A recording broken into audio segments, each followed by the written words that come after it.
because the risks are obvious, on genetically modified organisms. Monsanto hounded. Very famous case of Dr. Arpad Putsai, the leading lectin expert in the world, was asked a $35 million grant to look at the impact of GMOs. He did the study. He was surprised himself because he was a promoter of GMOs, but he found that the rats had shrunken brains, their digestive system was absolutely damaged, and their immunity had been very weakened. And he went to his director and said, this is serious. These were rats eating potato for 3 months, and people will be eating this stuff all their lives. So we need to warn the public that this is what our results are. The director, and he had a press conference all over BBC. Within no time, a call came, obviously from Monsanto to Clinton, Clinton to Tony Blair to the director, get rid of this man. Overnight, his office was shut. A gag order was put on him. He wasn't allowed to talk till again we mobilized worldwide to get that gag order removed.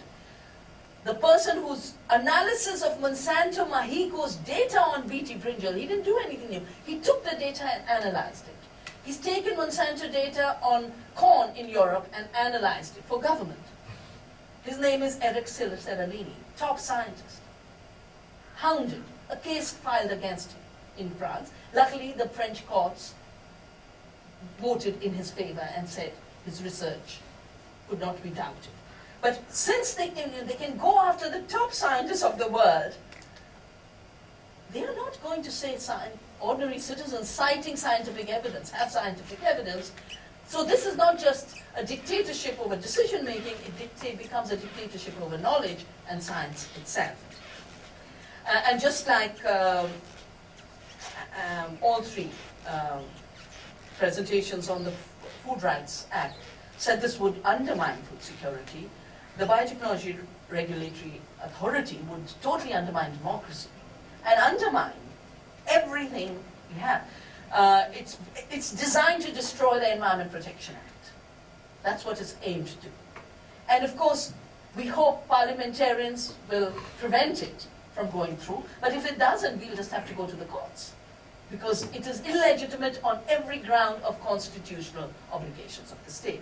Now, why is all of this happening? It brings me to the final issue of the US-India Knowledge Agreement. Now, we've already been battered by the WTO, and I have dear friends from the Karnataka Rajraj Sangha in this room. From before WTO, we were organizing to say this is a wrong treaty. Trade liberalization of agriculture will kill our farmers. Well, it's killed our farmers. We said it will create huge food insecurity. It's done that. Per capita entitlement has dropped from 170 to 150, and it'll just get worse if further trade liberalization takes place. But because, after a while, I know it was in Seattle and Cancun, the evidence of the impact had started to come. And as a result of which, we had started to brief government on the cost to the Indian farmers and agriculture. And India, starting with Cancun, started to block further liberalization of agriculture. So 2005, and in WTO, one of the reasons for WTO Doha round not moving forward is the issue of agriculture in India. 2005, when the agreement on a nuclear deal was signed, an agreement on agriculture was signed. It has a name called US-India Knowledge Initiative in Agriculture. On the board of this agreement sit Monsanto to control the seed, ADM and others like Cargill to control the trade in food, international as well as domestic, and Walmart, who's trying desperately to come in, and is already here. 80 stores of Walmart with Bharti around the National Capital Region have already started under the cash and carry scheme without the foreign direct investment in retail, in a multi-brand thing, and we'll hear more about this from Dharmendra. So basically, while our government through its laws is dividing, it's dividing the poor from the not totally poor, it's dividing the farmer from the poor, it's dividing nutrition from food, it's dividing production from distribution. It is dividing everything. The US-India Knowledge Agreement, driven by the US corporations, helped by the US government, managed to unify the entire food chain into a system of total control. The US aid, meantime, started to give grants to influence India's legislation. So many of the laws we are seeing in the form they're seeing, the Cash for Food, the Biotechnology Regulatory Authority, these are all being governed by direct influence on our lawmaking. It's not our parliamentarians who are making the law. It's agribusiness and the genetic engineering lobbies who are making these laws. The period of the term of the knowledge agreement is over, but the momentum it has created to undermine Parliament, to undermine our own research system, that carries on very intensely. And I want to conclude, partly because it relates to the next few presentations. This time's India Today of August the 1st has that title, Goodbye India, Welcome World. India Incorporated goes global as government chokes economy. Now it's all about SR, mining in Australia, Bharti investing in African telecom networks, Tata buying up car companies in England. It has nothing to do with food. Not one of them are investing abroad in the area of food and agriculture. But what are the recommendations for this cover story? To say, oh my God, the corporations are taking their money out. How do we stop it? Things to get back on stream for no connection. But what are the two most important, number 1 and 2 points? First, allow foreign investment in multi-brand retail. That's the first thing for the reform agenda. And second, it says reform agenda, while allowing foreign investment in retail, we need to do something for agriculture, which has had no change over the last 20 years. As if 2.5 lakh farmers dying was not a change. As if our children suffering hunger was not a change. As if all the changes that we've seen, from the sector of the seed to the sector of distribution, production, and none of those changes happened in the last 20 years of reform. And this is exactly what we were assessing in the meeting of 4th of July. Here, the focus is dismantle the agricultural produce marketing boards, which interestingly they call them a cartel.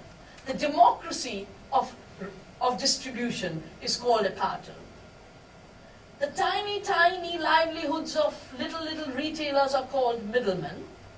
The real middlemen, who are the Walmarts, are called the deliverers for the farmer and the solvers of the problem of food inflation. So we are not just facing bad laws, we are facing a huge public relations spin of a scale that we've never seen in this country, and the challenge of defending people's rights in this context is even bigger. So I would personally like to thank again the Council for joining hands to do this, and all of you who've come, so that we get a coherent idea about what we are facing and how to act. Thank you.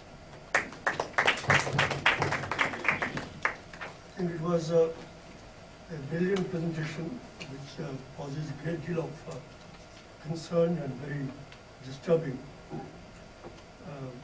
I don't know whether from this discussion anything in the nature of what we can do about it can emerge, but at least let's proceed and have the discussion on the remaining items. So, has Mr. Sharma come? Did Devendra come? No. So then we next move to the pesticide. Yeah. Pesticide Management Bill, Dr. K.B. Chaudhary will speak on that.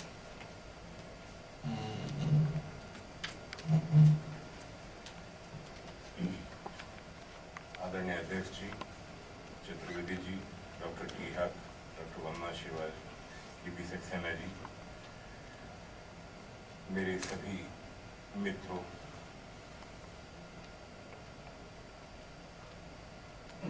बहुत सारे bill parliament में pending हैं, काफी सारी बात doctor वंदना शिवाजी ने सारा रखा है।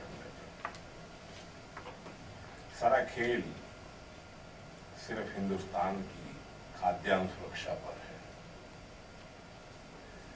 और खाद्यान्न सुरक्षा का मतलब है जमीन, बीज, पानी और उसमें इनपुट। फर्टिलाइजर से लेके और अभी तक जो केमिकल साइंस का मॉडल हमने अडॉप्ट किया है उसमें फर्टिलाइजर भी है और पेस्टिसाइड भी है। लंबा सफर 70s के बाद से आज तक हमने तय किया है। आज उत्पादकता नहीं बढ़ पा रही है, ये सच्चाई है, लेकिन इसके पीछे कहीं कमियां जो हैं उसके लिए हमारा रिसर्च का जो सिस्टम है वो जिम्मेदार है। क्योंकि 2 दशक से ज्यादा हो गए जब से लिबरलाइजेशन की बात हम कर रहे हैं, काम कर रहे हैं, तब से पूरा रिसर्च सिस्टम ICR से लेके यूनिवर्सिटीज तक रॉन्ग ट्रैक पे चला गया। लगता यह है कि सिर्फ मल्टीनेशनल कॉरपोरेशंस का बाजार बनाने के लिए हम पूरा रिसर्च, पूरा पॉलिसीज अडॉप्ट करने की तरफ हम काम कर रहे हैं और उसी में हम बहक गए हैं, गलत रास्ते पे चले गए। कारपोरेट एग्रीकल्चर मॉडल को किसी भी तरीके से भारत के लिए जस्टिफाई नहीं किया जा सकता। भारत की आबादी और भारत के किसानों को फार्मर सेंट्रिक एग्रीकल्चर मॉडल की आवश्यकता है। नेचुरल रिसोर्स मैनेजमेंट बेस होना चाहिए। अब पेस्टिसाइड मैनेजमेंट बिल किसके लिए कहां आवश्यकता है? अभी तक जो हिंदुस्तान में है लगभग 180 मॉलिक्यूल्स इस्तेमाल हो रहे हैं, तो उनके सुधार के लिए नहीं है। स्मॉल इंडस्ट्रीज और पेस्टिसाइड की इंडस्ट्रीज के लिए पेस्टिसाइड मैनेजमेंट बिल नहीं है। जो प्रपोज पेस्टिसाइड मैनेजमेंट बिल है उसमें एक क्लॉज है, विशेष रूप से मैं बात करूं data protection for new molecules, section 12 subsection 6 of pesticide management bill 2008। ये किस लिए है? सिर्फ डाटा प्रोटेक्शन के नाम पर हम क्या करना चाहते हैं? जो अभी तक का पेटेंट एक्ट है हमारा, उसमें सारा निश्चित किया हुआ है। न्यू मॉलिक्यूल्स और ओल्ड मॉलिक्यूल्स की बात मैंने इसलिए कहा है कि तमाम मल्टीनेशनल कॉरपोरेशंस के 500 नए मॉलिक्यूल्स का बाजार बनाने के लिए पेस्टिसाइड मैनेजमेंट बिल को बनवाया गया है। अब इसका मतलब क्या है? मैंने गवर्नमेंट को, पार्लियामेंट स्टैंडिंग कमेटी ने जब बैठक बुलाई थी उसमें भी मैंने इस बात को रेज किया था। मैंने कहा था कि हमारा एक लंबा सफर है, अब इसमें सुधार की आवश्यकता है और सुधार नेचुरल रिसोर्स मैनेजमेंट बेस होना चाहिए, फॉरेन बेस नहीं चाहिए।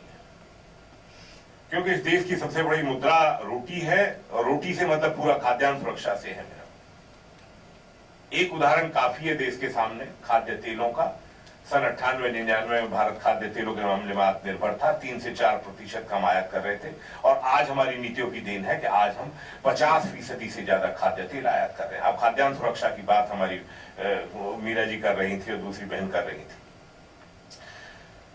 मैंने इस बात को रखा था कि MNCs already enjoy 20-year patent protection under WTO। In addition ministry of agriculture, being the nodal ministry, had recommended data protection in India for 3 years for new molecules from the date of first permission for sale granted. The Indian industry is averse to this clause. To make matter worse, the cabinet subcommittee has now proposed data protection from 3 years to 5 years. This monopoly will severely affect the price of product which MNCs will charge from the farmers. Since 20 years patent is allowed under WTO, why should there be any data protection? Also, the pharma industry has not accepted till today that any data protection over and above any WTO norms. Then why on pesticides? My friends, you will be surprised. The ministry replies, Agriculture Ministry. What they quoted? Grant of data protection for 3 years had been recommended by a committee headed by Secretary, Department of Chemicals and Petrochemicals. It is reported that in Brazil, Canada, Europe and USA, data protection is available for 10 years. In case of agrochemicals, in Japan, it is permanent. It's also reported that data protection allowed for agrochemicals is generally higher than pharmaceuticals because unlike pharmaceuticals, efficacy tests for agrochemicals must be repeated in every country and cost involved the data generation are higher. See, second para, last para में क्या है? The provision below sub clause 7 of clause 12 of the bill restrict data protection to the period reckoned from the data of first marketing approval anywhere in the world. This would encourage companies to introduce new pesticides in the country soon after they are produced anywhere in the world. ये ministry of agriculture जिसने bill बनाया है, parliament में रखा है, ये जवाब मैंने इसलिए कहा कि पता होना चाहिए कि देश में किस तरह से खेल हो रहा है। अब नए मॉलिक्यूल्स क्यों चाहिए, किसके लिए चाहिए? एक पहला एग्जांपल है कंट्री के सामने, सिंजेंटा ने एमामेक्टिन बेंजोएट कपास के लिए वंदा जी इंट्रोड्यूस किया, डाटा प्रोटेक्शन पेटेंटेड था, 10,000 रुपए किलो उन्होंने भारत में 3 साल बेचा है। और जब 3 साल का टर्म पूरा हो गया पेटेंट का, डाटा प्रोटेक्शन का, तो उसी कंपनी का एमामेक्टिन बेंजोएट इमीडिएटली, चूंकि इंडियन कंपनी उसमें कंपीट करने के लिए आ गई और 2,500 रुपए किलो में बेचने लगी, तो उन्होंने 3,000 रुपए किलो का दाम कर दिया। ये एक उदाहरण, 10,000 रुपए से 3,000 रुपए किलो वही कंपनी वही साल्ट एमामेक्टिन बेंजोएट को बेच रही। इसी तरीके से और भी कुछ उन्होंने प्रोडक्ट राजस्थान गवर्नमेंट को बेचे, और बेचने का मतलब यह चूंकि पेटेंटेड थे और वो उसी कई गुना दाम पर बेचे। वही प्रोडक्ट एमामेक्टिन बेंजोएट चाइना से पाकिस्तान में जो हमारा पड़ोसी है 2,200 रुपए किलो में बिक रहा है एमामेक्टिन बेंजोएट। तो ये मैंने डाटा प्रोटेक्शन की बात इसलिए रखी है कि सारा बिल, सारा खेल इस पर है। इसके बाद मैंने एक दोबारा से फिर उस बात को रखा और मैंने कहा regarding protection given in other part of the world, we are pained and fail to understand why agriculture department comparing our developing country with the developed countries. When the patent law already exists in the country, then what is the need for double benefit extra time is being given to multinational corporations for monopoly of their so-called new pesticides? Most of the molecules are obsolete in many countries. More than 500 pesticide molecules are waiting entry into Indian markets. MNCs will sold such products at an exorbitant prices to the Indian farmer. They are trying to capture the input sector of agriculture. Why should not give the monopoly rights? Why we should give the monopoly rights to multinational corporations unnecessarily by giving the tool of data protection? And we have raised all issues before Parliamentary Standing Committee and the government, because it's our moral duty to raise the issues before the government, and we should not surrender the input sector to multinational corporations.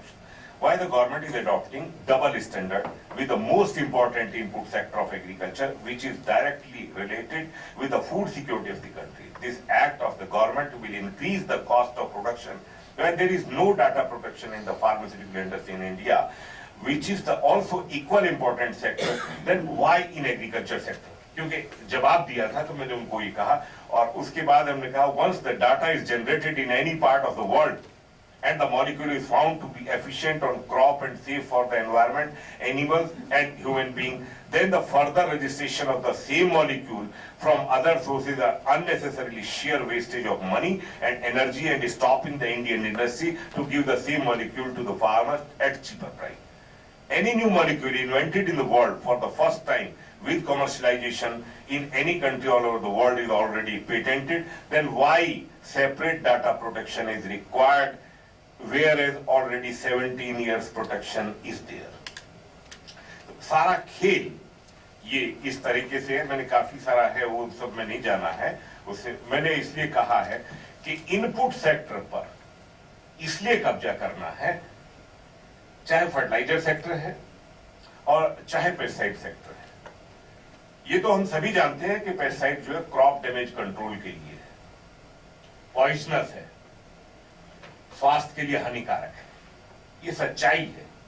लेकिन ये भी सच्चाई है कि दुनिया के विकसित देश आज भी उसको इस्तेमाल कर रहे हैं, बेच रहे हैं, एक्सपोर्ट कर रहे हैं।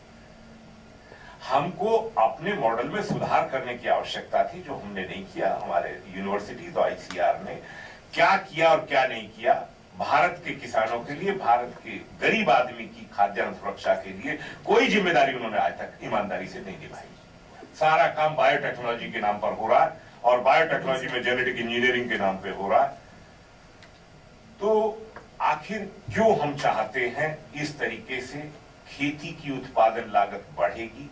किसान का क्या दोष है? किसान बाजार में जाता, पैसा देता है और दवाई खरीदता, कीटनाशक खरीदता है और उसको इस्तेमाल करता है। बात यह है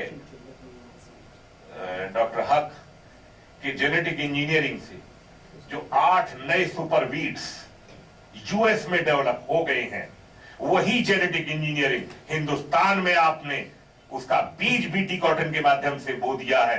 आप जाके देखिए नासिक के क्षेत्र में किस तरीके से अंगूर की फसल खराब हो। मैं गया हूं, प्याज और अंगूर दोनों को नुकसान वहां हो रहा है और वो सुपर वीड्स जो है वो यहां भी डेवलप कर। एक पार्थेनियम से पीछा आज तक छूटा नहीं, मैक्सिकन वीड्स जो आई थी, कितने अरबों अरबों रुपए का हमने अभी तक ये कीटनाशकों पे खर्चा किया, उसके बाद भी बराबर पूरे देश में फैल रही है, कहीं कोई कंट्रोल नहीं है। तो कंट्रोल यूएस में भी जो न्यू सुपर वीड्स हैं वो आज तक नहीं हो पाए। यही वजह है कि यूएस में जो कंजम्पशन है, वंदना जी, 22% पिछले 8 और 9 में बढ़ा था और 9 और 10 में बढ़कर 35% कंजम्पशन बढ़ गया यूएस के अंदर क्रॉप डैमेज कंट्रोल करने के लिए। यही वजह है कि राउंड अप की बिक्री बढ़ रही है, मोनसेंटो की वजह कुछ नहीं है।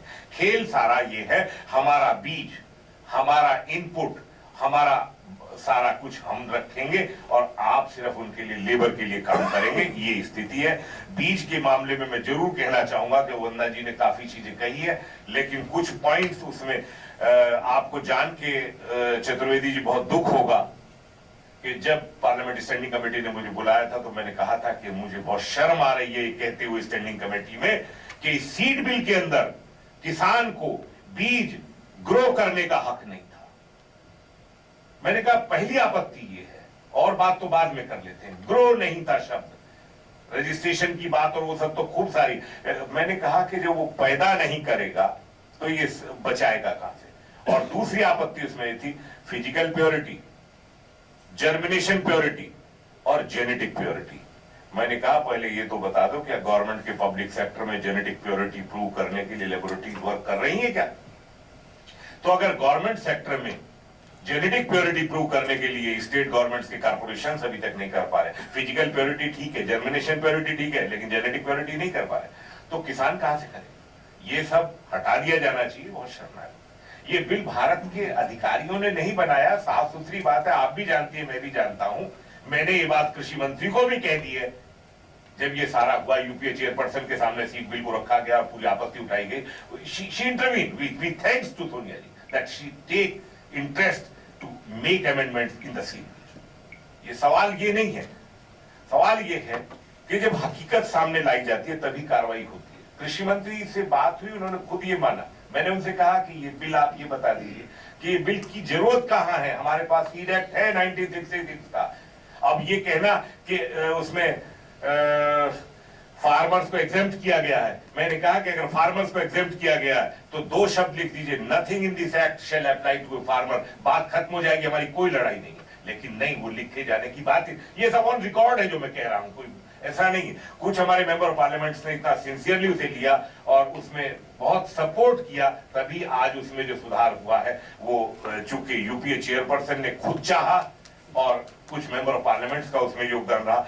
लेकिन सवाल आज भी ये है कि जो सीड सर्टिफिकेशन की बात है, सीड रजिस्ट्रेशन का जो पॉइंट है, क्या अधिकार है सेंट्रल सीड कमेटी को? क्या करेगी सेंट्रल सीड कमेटी? सिर्फ रजिस्टर करेगी, इसके अलावा कुछ नहीं करेगी। क्या अधिकार है एग्रीकल्चर के आईसीआर सिस्टम का? कोई राइट नहीं है। सीड सर्टिफिकेशन फॉरेन कंपनीज करेंगी और ये सवाल ये है कि जो सीड सर्टिफिकेशन फॉरेन कंट्रीज की वो करेंगी, जो अपनी बॉडीज हैं, वहां का क्लाइमेट, वहां का एनवायरमेंट, वहां की सॉइल, वहां का क्रॉप मैनेजमेंट सिस्टम, क्या हिंदुस्तान जो उनका कंडीशन है फॉरेन लैंड की, क्या वो हमारे सिस्टम से, एग्रो क्लाइमेटिक सिस्टम से डिफर नहीं करती? क्या प्रोडक्टिविटी वेरी नहीं करेगी? क्या उसमें जो रेजिस्टेंस डेवलप होने की बात है उसमें चेंजेस नहीं आएंगे? ये सारी ऐसे खतरनाक पॉइंट है। और सबसे इंपॉर्टेंट पॉइंट ये है, मैंने अब भी कहा, seeds registration it's enforcement and price regulation. ये लिखा था स्टैंडिंग कमेटी ने। चतुर्वेदी जी, बहुत इंपॉर्टेंट पॉइंट आपके लिए है, ये आपको देखना है क्योंकि पार्लियामेंट में आप हैं उसमें।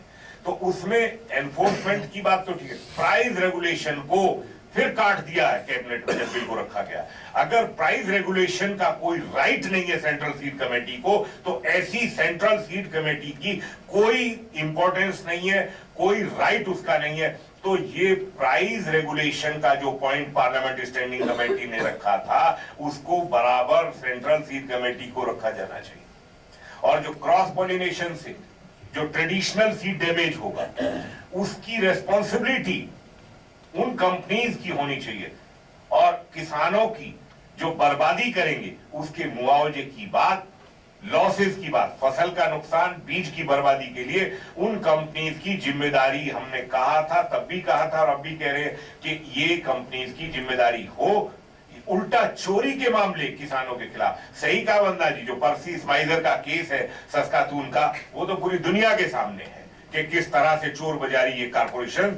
अगर वहां का कनाडा का किसान लड़ाई लड़ने की ताकत रखता है, तो यहाँ जो आम किसान है जिसकी बर्बादी करेंगे उसका क्या होगा। तो क्रॉस पॉलिनेशन का जो ट्रेडिशनल वैरायटीज का उसका जो डैमेज है, उसके लिए प्रॉब्लम जो है, उसके लिए सबसे बड़ी।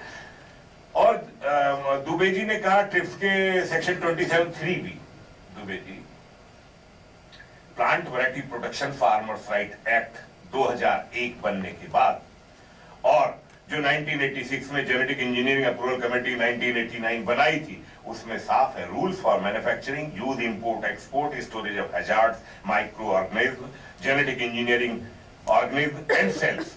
तो वो तो गवर्न करने के लिए ऑलरेडी हमारे पास एक्ट है। किसी सीड बिल की, किसी सीड एक्ट की आवश्यकता नहीं है। मैंने ये बात पार्लियामेंट स्टैंडिंग कमेटी में भी रखी थी कि कहीं भारत को किसी सीड एक्ट की, हमारा तो 1966 का उस समय का एक्ट है जब दुनिया के बहुत सारे देशों में एक्ट नहीं था।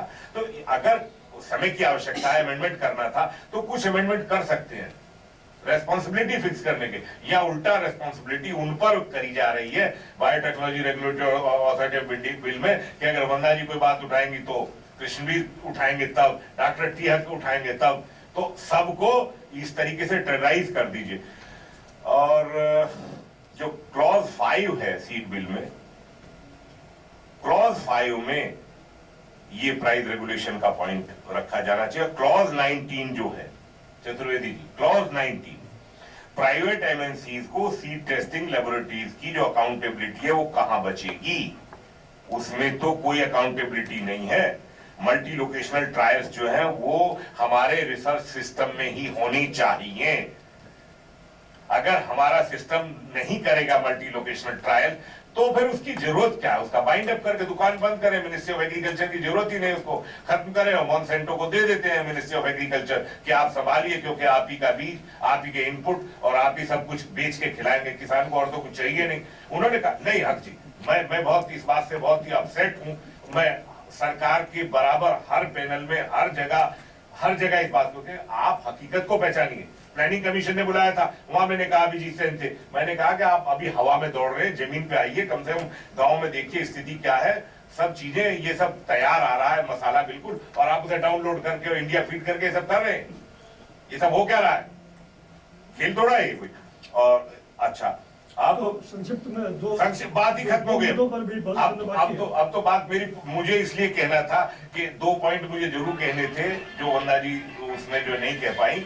तो संक्षिप्त में ये है कि किसानों का बीज का अधिकार, जमीन का अधिकार, पानी का अधिकार और इनपुट का अधिकार। पेस्टिसाइड को आत्महत्या के लिए नहीं चाहिए, पेस्टिसाइड तो अपना ले जाए, वो कहीं और बेच ले दुनिया में। पेस्टिसाइड मैनेजमेंट बिल की आवश्यकता नहीं है, सीड बिल की आवश्यकता नहीं है। और जो 2 फसली जमीन है, यूपीए चेयरपर्सन ने चीफ मिनिस्टर कॉन्क्लेव में कहा था कि कहीं भी देश में एग्रीकल्चर लैंड एक्वायर ना की जाए। तो मैं इस मंच से भी उनसे आग्रह करता हूं सभी साथियों की तरफ से कि एनएसी भी करें।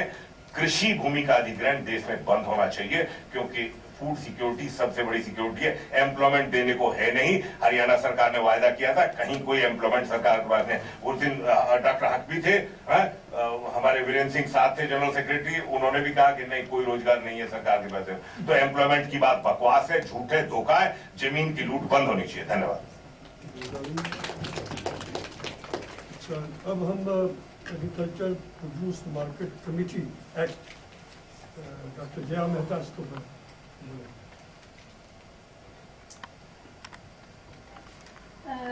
I don't know what further things Government of India is planning towards Agricultural Produce Marketing Act, because there is just the statement that you want to review it, and as Vandana said, probably they want to abolish all marketing boards. But it is a ground being laid for bringing big marketing chains into the retail trade in agriculture. First thing that one has to point out is that Agricultural Produce Marketing Act is enacted by state governments, separate state governments. It's not a central act. And I would first briefly say what the act is, which was passed in 70s by various states. The act says that the agricultural produce, that the state will have to divide the geographical area into marketing zones, and a market yard will have to be provided by the state, and all agricultural produce will be sold only in that market yard, which will have other facilities also, but it is illegal to sell agricultural produce outside the market yard. That is the law. So these mandis, which they called, and then there will be mandi committees. Krishi Upaj Mandi. And these mandis the mandi committees who will organize the marketing yard will give license to buyers who will come and buy the agricultural produce. They will be charged a fees, and this buying and selling will be done through a method of open auction. So this provision was made so that farmers are not exploited privately, so that farmers have an open place where through auction they can get a fair deal for their produce. Starting with some 256 mandis in 1950, we have 7,700 and odd mandis in the country, and then there are some 27,000 periodical markets in the villages, which 15% of them are also regulated. When you hear about this Agricultural Marketing Produce Act, you get surprised, because you know that agricultural produce is not sold in mandis. Most of these small farmers are selling agricultural produce outside in their villages, and they are being exploited by whatever you call middlemen or big farmers, and they don't have a chance to get a fair price. But the law says that it is illegal to do it. It has been going on for so many years now. Why this law came into limelight was that when corporate entered rural areas, and we've been talking about the input provided by corporates, when corporate wanted to buy agricultural produce, then they could not do something illegal. They could not just, they did privately, contract farming also started, but then they wanted to modify the law so that they are not doing something illegal. That is why this whole question of modifying Agricultural Produce Marketing Act came. And it started first in Madhya Pradesh in the year 2000. Before the central government gave a model Agricultural Produce Marketing Amendment Act in 2003 to all the state governments that they should modify their Agricultural Produce Marketing Act accordingly. But before the central government issued it, Madhya Pradesh government started modifying the act. And it began with ITC, which started buying soya through the network of e-Chopar. And when they were buying soybean from the network of e-Chopar, they wanted to have their own private hubs where they could do the purchasing. And they didn't want to buy, ITC didn't want to go to mandis and buy it in open auction with other retailers and other purchasers.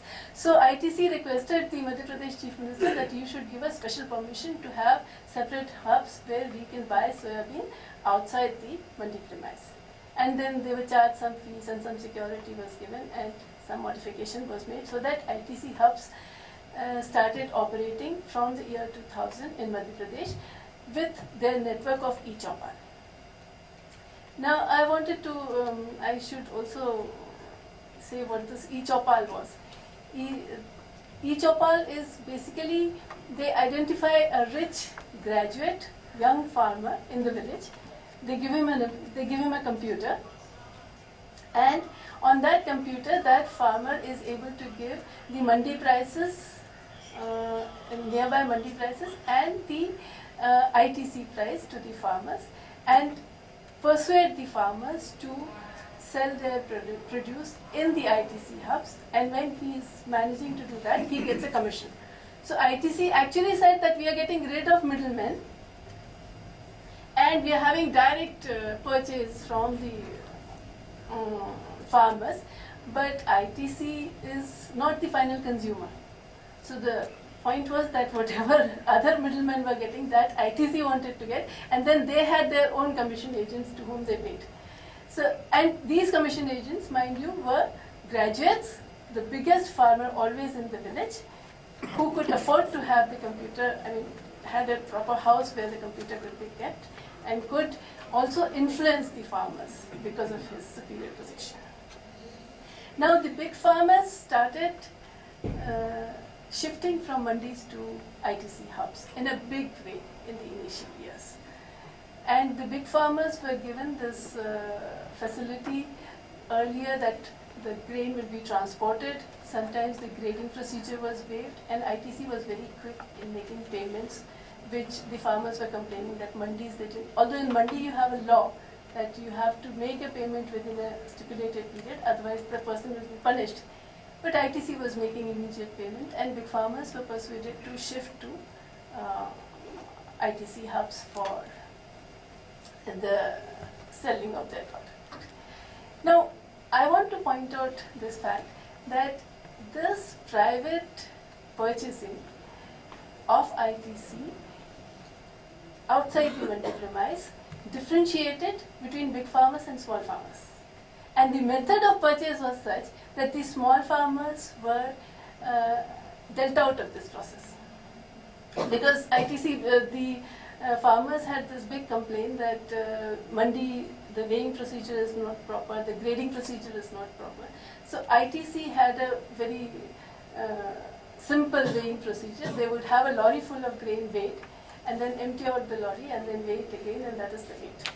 Now, if a farmer is not producing lorry full of grain, he cannot go to ITC. 5 farmers producing small amount cannot combine their grain and go to ITC hub because the grading will be different, they are different crops. So they will not allow 5 different small farmers or 10 different small farmers to come to ITC hubs. So ITC hubs were exclusively made for people who could produce a lorry full of grain and could get advantage of whatever efficient system that ITC produced. So one point that I wanted to make is that in a public sector place, market yard provided by the government, and in a private company purchase, the small farmers and big farmers get a different deal. When we are talking of agrarian crisis and we are talking of corporate exploiting the farmers, and we are getting that farmers are getting a bad deal all the time, I want to make a difference in this, that if all the farmers are getting a bad deal all the time, that corporates cannot make any business. So the corporate have to have some kind of a host available in the village with whom they can make business. And the design differentiates the peasantry between small farmers and big farmers. And has already been pointed out that 83% of holdings are small and marginal holdings. So most of our farmers are small farmers, but there is a section of big farmers which has a marketable surplus and which sees an advantage in having business and deal with private marketing yards as compared to government marketing yards.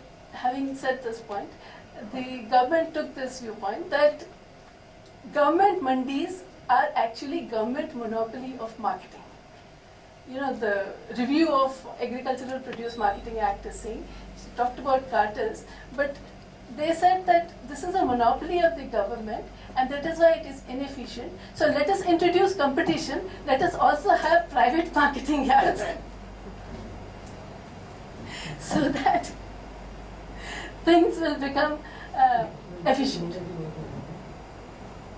Now the point is that if you have private marketing yards, allowing private companies like ITC to operate. Then, as very nicely Vandana explained, that big private corporate joints do not have competition with each other. They divide and have their own territories sectorally or geographically, and they don't compete with each other. They have complete monopoly. So actually in government mandis where 1,000 buyers were coming and small traders were coming and small soya processing units were interested, from there you shift to ITC hubs and no other big company will come, which is a total monopoly buying position. So actually what you are saying, what you are arguing for competition is giving monopoly from government organized sector to private companies. Please conclude now. Okay, conclude it. Thank you.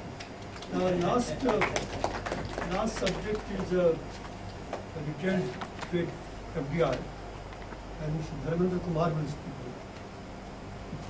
Thank you, Mr. Chairman. Main points कर दीजिए, बहुत देर हो रही है. I would like to restrict myself. There are 4 services that is defined as retail services under the distributional services of WTO. And until recently, India had not committed on any of those distributional services. Only very recently, India committed to 2 of them, and that is wholesale services and franchisee services. Till now, India has no binding commitment under WTO on opening any foreign direct investment in multi-brand retail, or say single brand retail, or say commission agent services. But still there is a hurry to allow.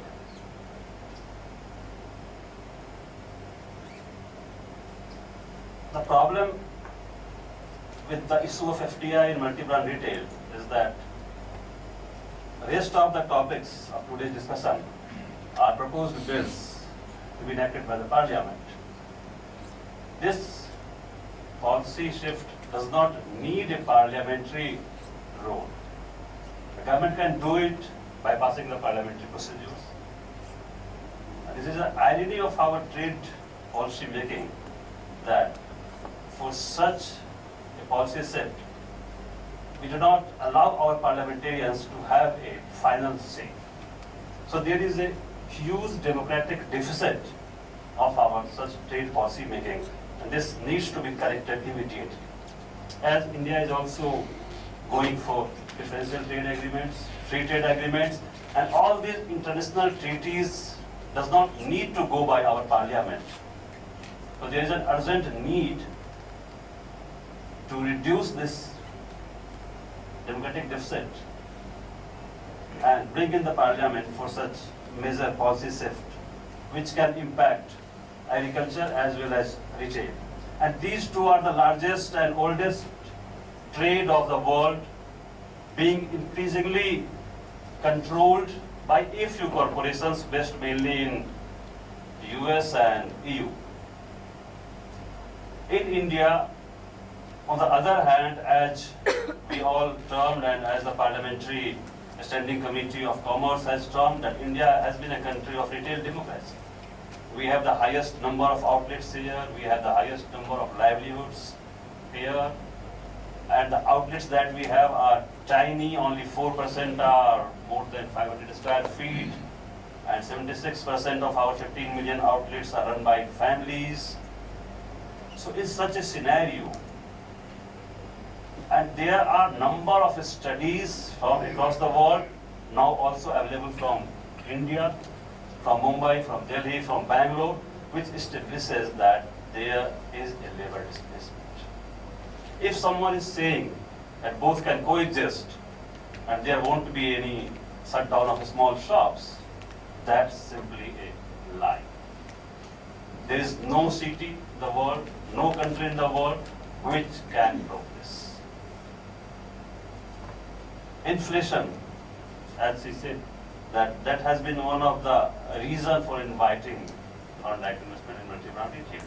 Luckily, that has dropped down to 7.33% yesterday. There were 2 statements that I read last week. One was by the interministerial group that was formed by the Prime Minister to deal with the inflation, led by Kaushik Basu. This IMG, to solve the problem of inflation, what recommends is just to allow FDI retail and further modify or remodify the APMC Act. These are the only two recommendations by the Kaushik Basu interministerial group to curb the inflation. I'm not an economist, but as a layperson I can say that inflation has to do more with monetary policies, more with fiscal policies. Supply constraint is only a minor part of inflation. And anyway, food inflation is, I think, part of overall inflation. And supply did not come from outside.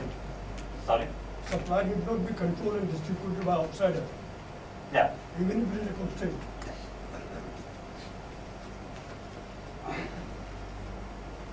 So coming back on the corporate compliant policy. And this is corporate compliant because this has to be so. And this has to be so because the process of going or moving towards this policy itself has been very vulnerable and questionable at the same time. The whole thing started in 2005 when Walmart started taking interest in India. And there were two major trends that was set up in India. One was that the Indian conglomerates, Indian companies, Indian corporates, Indian industries, they started taking interest and they started jumping in the sector and started opening stores at a very rapid scale.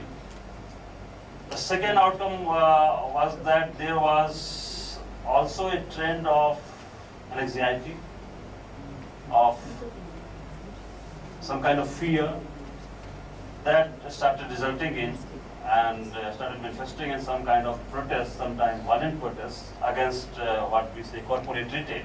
So these two trends have been going stronger and stronger in these 3-4 years. In the meantime, government sponsored a study by ICRIA, which itself found. History में मत जाइए, तो फायदा नहीं Okay, है. I mean, so- just say what is right or what is wrong. Okay.